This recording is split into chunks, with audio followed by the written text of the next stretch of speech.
5 years ago, Tower Hamlets adopted a zero-tolerance policy for holidays in term time. But for school heads and governors, the policy is voluntary. The policy on term time holidays in Tower Hamlets is that we really don't authorise them. We do that because it's really important for us that our children achieve. We've caught up with and are at national standards at lots of key stages, but if children are not in school, they can't learn. And every day that they miss, when they come back, they're behind their peers. Every week that they miss, it gets harder for them to catch up. When you look at the attendance in this borough, we were, a few years ago, the second worst in the whole country. We're now at primary level, just behind the national average. Harbinger Primary on the Isle of Dogs is one of many that have taken up the strict policy. Any vacation, however short and for whatever reason, is marked as unauthorised. The school has a diverse population, and the head, Mandy Bootwood, has to deal with a wide range of holiday requests. I'm not saying that I'll think badly of the parent if they do decide to take their child on holiday. I'm just saying for us it will be unauthorised. It hasn't been approved by the school or the governors. And so I hope that means that I can put that back into the parents' court and they can think, well, it's not going to be authorised. I have a decision to make. Do I decide to take my child on holiday or on an extended leave and take the benefits of what that will bring, possibly for the child, or do I think about the disruption to the education? Before going away, all parents have to complete a questionnaire. The form helps the issue because it really pushes parents to think about the last day their children will attend school, the date they intend to return, and the real reasons that they may require to take a holiday. But the leave of absence is often not approved because, for the words of the form, the governors have adopted Tower Hamlets Education Authority's policy that schools should not agree to holidays in term time or extended leave other than exceptional circumstances. And I don't think I have ever authorised any leave during term time since we've had this policy in place. The tough approach has clarified the situation and it's reduced the numbers taking trips. But some parents continue to take children away in term time.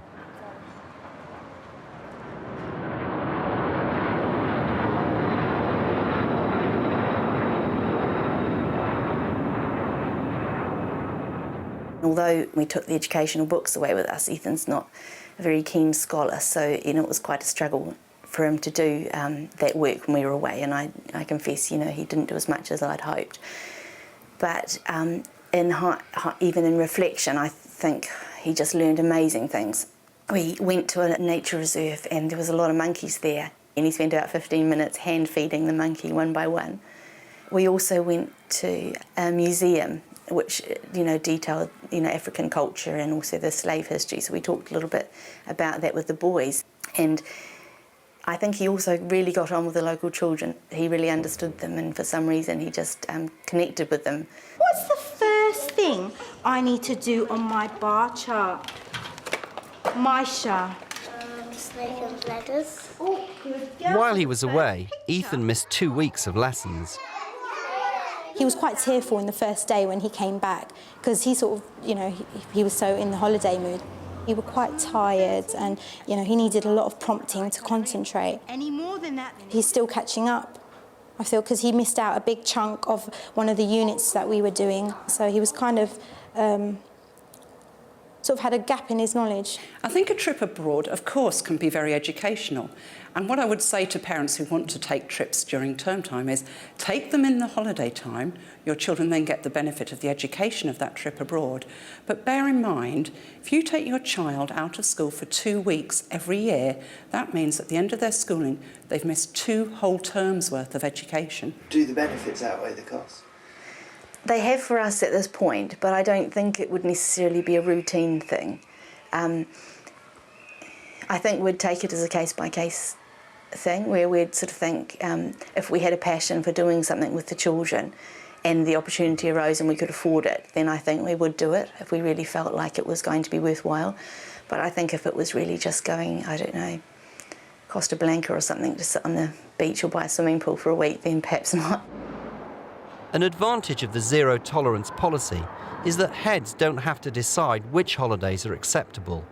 To decide which one is right to grant and which one isn't is incredibly difficult.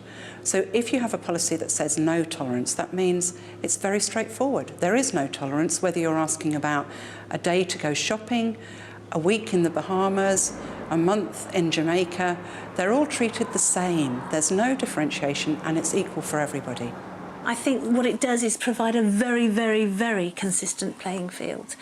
And OK, our unauthorised absences look like we have a lot of truancy, but now we can code them differently. I think it just means it can be fair and equal. I'm not making judgments on whether you can make a good argument to me or not.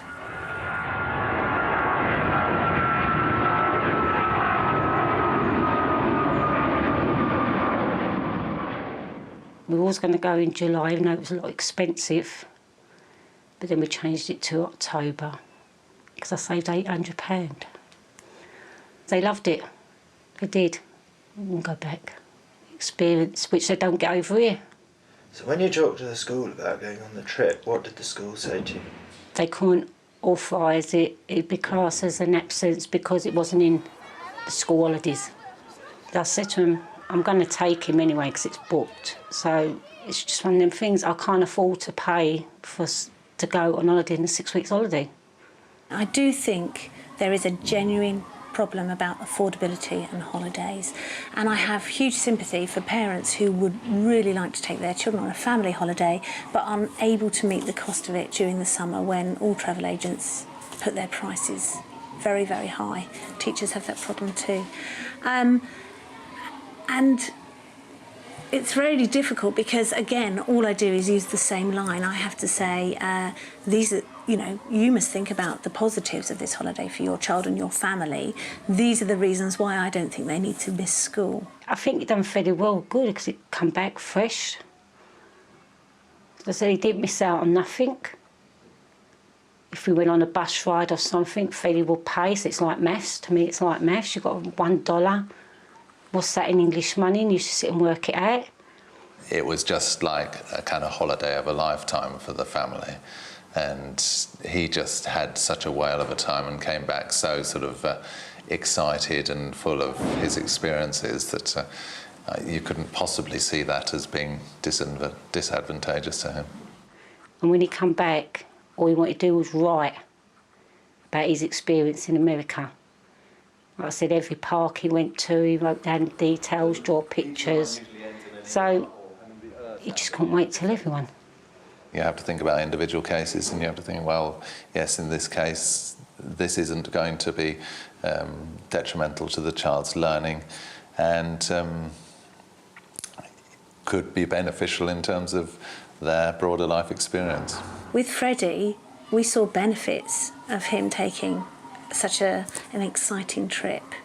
We saw confidence levels, his self-esteem rising because of, his peer group were all very interested and impressed by his holiday. It gave him a breadth of experience that he hadn't really experienced before. So, all in all, one would have to say that was a very positive experience for him. And yet it's still unauthorised. Absolutely. Affordability is something that parents often raise. And one of the things that I would say is you are making choices. You're making choices with your child's life. Nothing is more precious than their education. I appreciate it's cheaper to go during term time, but perhaps think about other possibilities. Going abroad isn't necessarily what's really valuable for children. The really important thing about holidays with their parents is the time you spend together as a family, and that actually doesn't cost. Another difficult issue in Tower Hamlets is families taking extended trips back to the Indian subcontinent. Almost half of pupils at Harbinger are Bengali, and every year some parents take their children to Bangladesh in term time.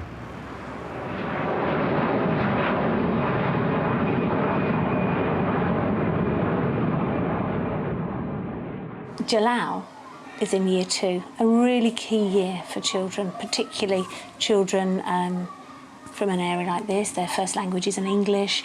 They have to have some teacher assessments in the summer, and that really sets them up for their Key Stage 2 experience. Fantastic picture. OK, let's find another one. Oh, Billy Joe is next. Did you finish it, Billy Joe? Yeah. My concerns, he's not back yet, he's been gone for nearly a whole term, is the progress that he made in that short while just before he left. He might go back to how he was at the beginning of the year. Jalal's gone to Bangladesh with his mother and sister, but his father has stayed behind for work. He's missing school, he's missing education, but he's learning, as well as away, he's learning a lot of things. What do you think of the school's criticism that he's missing out in the school? What do you think of that? I mean, again, I agree with school as well. I mean, I'm not going to deny that. Although there are many positive reasons why children should go on long holidays, on extended leave, the downside is the children come back into school having missed chunks of work that may never be revisited again. Sometimes they lack self-esteem as they have to re-establish themselves in the class, and the social relationships have often broken down. Sometimes the gaps in children's education aren't obvious until they move to the next year, when we're trying to put the next building block in place and the children haven't got the previous one because they were away at that time. In Tower Hamlets, pupils who are away for an extended period are taken off roll. And this has just happened to Jalal. We can't hold places open for families who are abroad over a restricted period of time because we've got children who are waiting for places in schools. So if you go abroad for 6 weeks and you don't come back, somebody else is likely to take your child's place. We can't guarantee there'll still be a place for your child when you come back. So that's a fairly effective deterrent for families when they understand the risk that they're taking. I'm really very, very concerned about it, because if he loses his place, he's going to have to go to a new school, make new friends, whereas, I mean, he got his friends at Harbin School at the moment, who he's very pleased with, and he get on well. I'm really, really concerned about that. Did it make you think twice about whether he should go? Did think about it. I mean, made me think over and over, but we have no option but to leave. What will happen is when he comes back from Bangladesh, he can make an application to come back into school, and if we have a place in year 2, he will come straight back in as soon as possible. It would be very difficult for Jalal, I think, if he didn't come back to this school, and also for children in his class. He's got some very close friends who daily talk about Jalal and looking forward to him coming back. It would be horrible, for me as well, because I've built a relationship up with him, and I'd love for him to come back to the class. It would be a real shame if he can't get his place back. Taking pupils off roll has forced some to move schools. It's a powerful deterrent, and there's been a significant reduction in extended trips abroad. Despite the complexity of many cases, Tower Hamlets is convinced of the benefits of zero tolerance. There are actually only 39 weeks in the school year. We can't force parents to not take their children out of school, but they do need to understand the risks that they're taking doing so and the disadvantages they place their children in.